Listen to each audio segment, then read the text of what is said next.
ang konstitusyon, ang rights ng mga tao. Hayop kayo. Kaya nga yung PNP na yan, kung panay problema lang ibibigay ninyo, na-involve kayo sa Pogo, na-involve kayo sa droga, na-involve kayo kung saan-saan, tapos ngayon involve kayo sa KOJC, kung ano-anong problema ang ginagawa, no? Hindi nyo alam kung ano yung papatupad din yung mga batas. Mga walhayop kayo. Disband na lang kayo. Ako mismo, I will support a call to disband the entire PNP organization.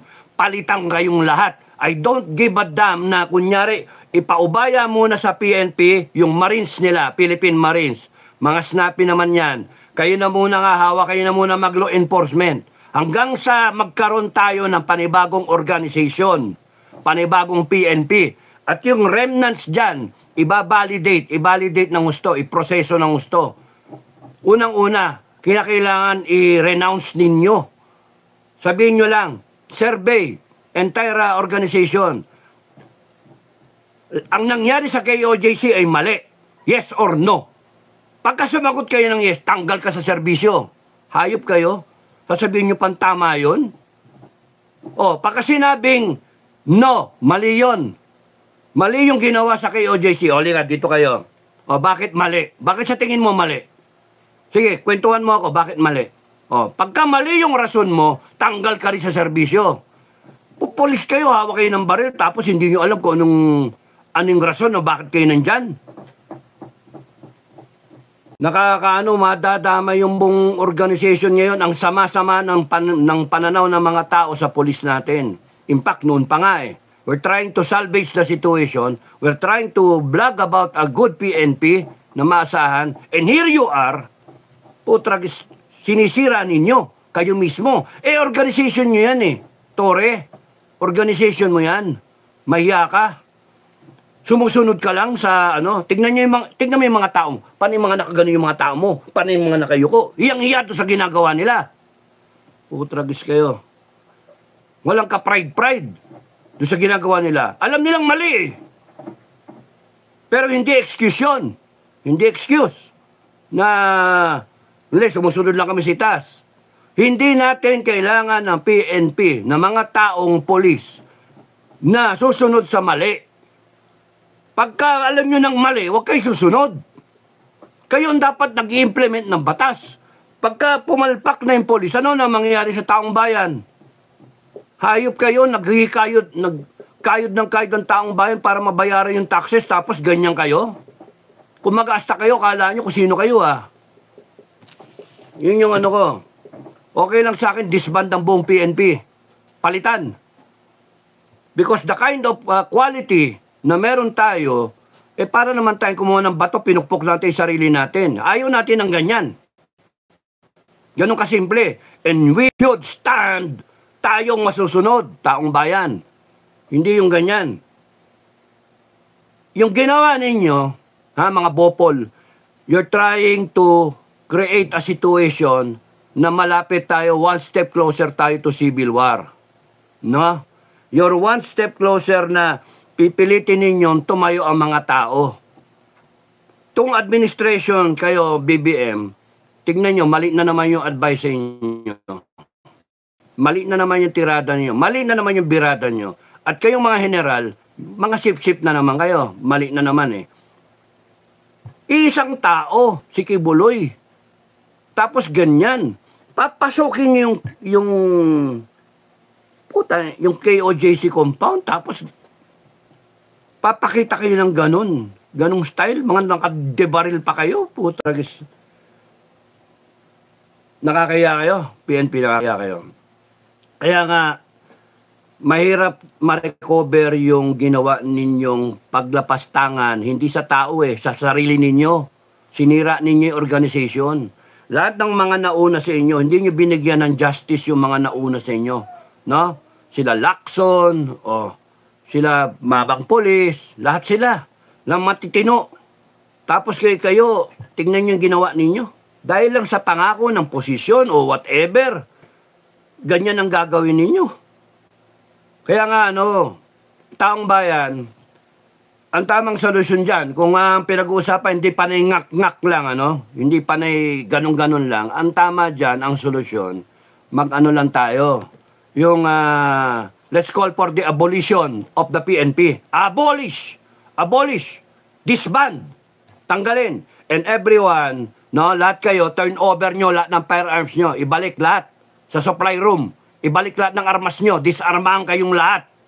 Kasi wala kayong kakwenta-kwentang mga polis.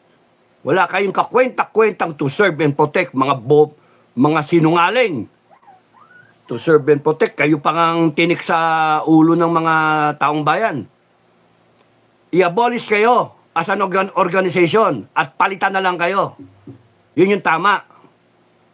And I do hope magkaroon ng gera para, Diyos ko, wag naman sana.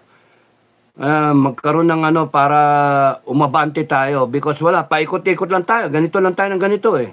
Nakakasuyan eh. May kurakot kang mga politiko, may pulis kang mga abusado. Nantoko Anong klaseng bansa meron tayo?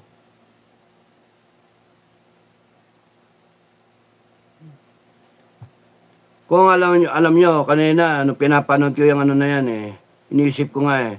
Kung ako natapatan na Task Force Davao Commander, puta, to hell with it. Pupuntahan ko yan, i-deploy ko lahat ng sundalo ko, didisarmahan ko lahat yan. Putang ina nyo, hayop kayo. Didisarmahan ko lahat. Mag-away na tayo. Gusto nyo, magbarilan tayo. Malalaman kung sino yung matibay eh. Pero kung ako yung natapat na Task Force Commander dyan, na military commander dyan, to hell with yung mga na yan. Yung mga congress na yan, yung mga kayo lang ang may power na magdeklara-deklara. Hindi, ako mismo magdedeklara ako.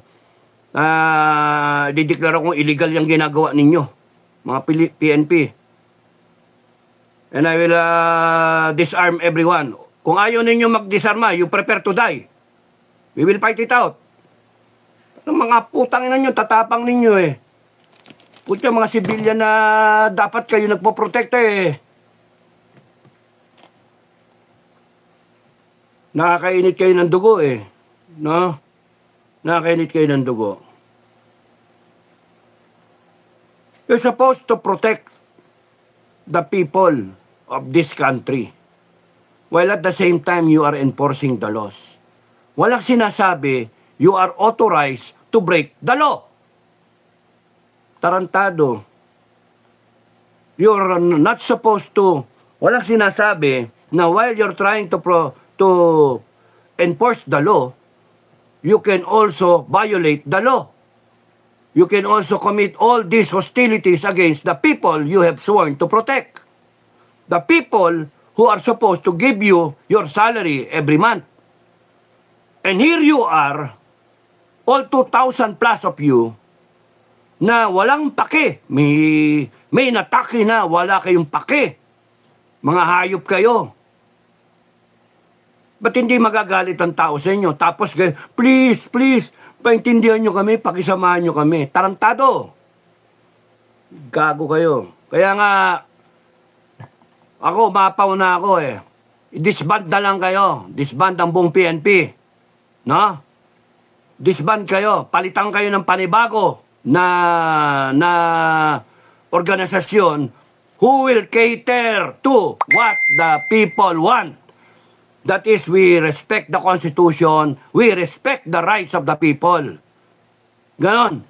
You implement the rules and regulations of this country properly. Hindi yung kayo magbe-break ng law. Kayo nag-ano ng mga droga. Putang kayo yung nagkikidnap. Kayo yung mga lahat ng illegal kayo eh. Nadadama yung mababait eh.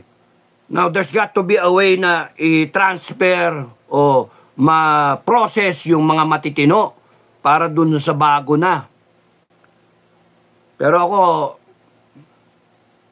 pointless eh. Panay tayo reklamo. Solusyon dyan talaga, i-disband ang PNP na yan. Philippine National Police, because failure is more of a heartache, it's more of a problem rather than an instrument for nation building.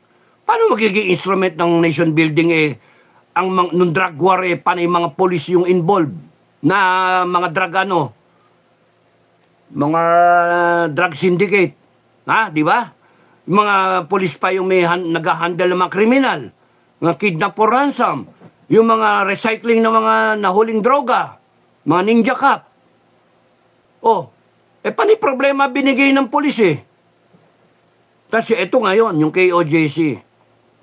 Kaya nga, kayong mga nasa Senado, no? Kayong mga nasa Senado, kayong mga Kongreso, lahat kayo, imbestiga na naman kayo, mangyayari dyan. And then, ano na naman mangyayari? Wala. Ay, nako. Ang sa akin, failure yung organization. Failure. Anong gagawin mo pagka-failure, no? Isara mo. Pag gumaka sa negosyo, bad investment. Talagang bad investment. Magkano ba budget ng PNP? Bad investment talaga kayo. Panay sakit ng ulo. Panay sakit sa damdamin. Hindi nyo na may babalik yung mga namatay. Hindi nyo na may babalik. Yung trauma, paano nyo tatanggalin yung trauma ng mga tao ron? Ha? You're supposed to help the people. And here you are. Causing pain, causing suffering, causing the people to curse you. Putya, isipin mo yun?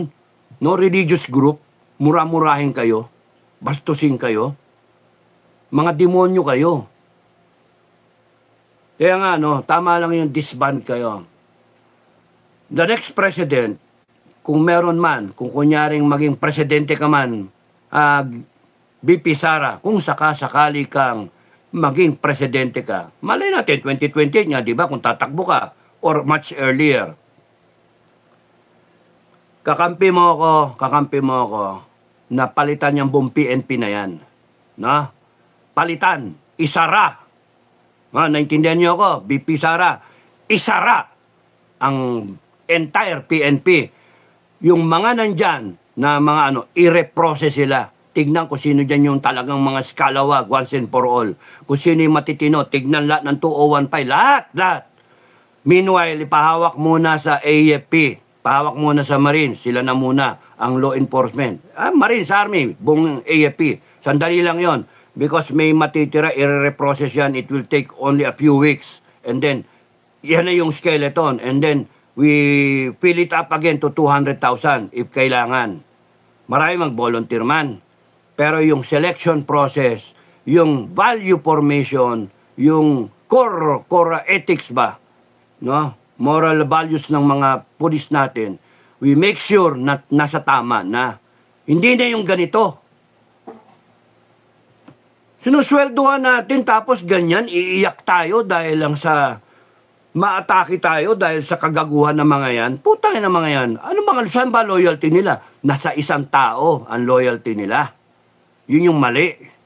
Dapat ang loyalty ng institusyon, no? Kay AFP man yan, o kay PNP yan, ang loyalty niyan nasa taong bayan. And that's the reason kaya sila nandyan. That's the reason.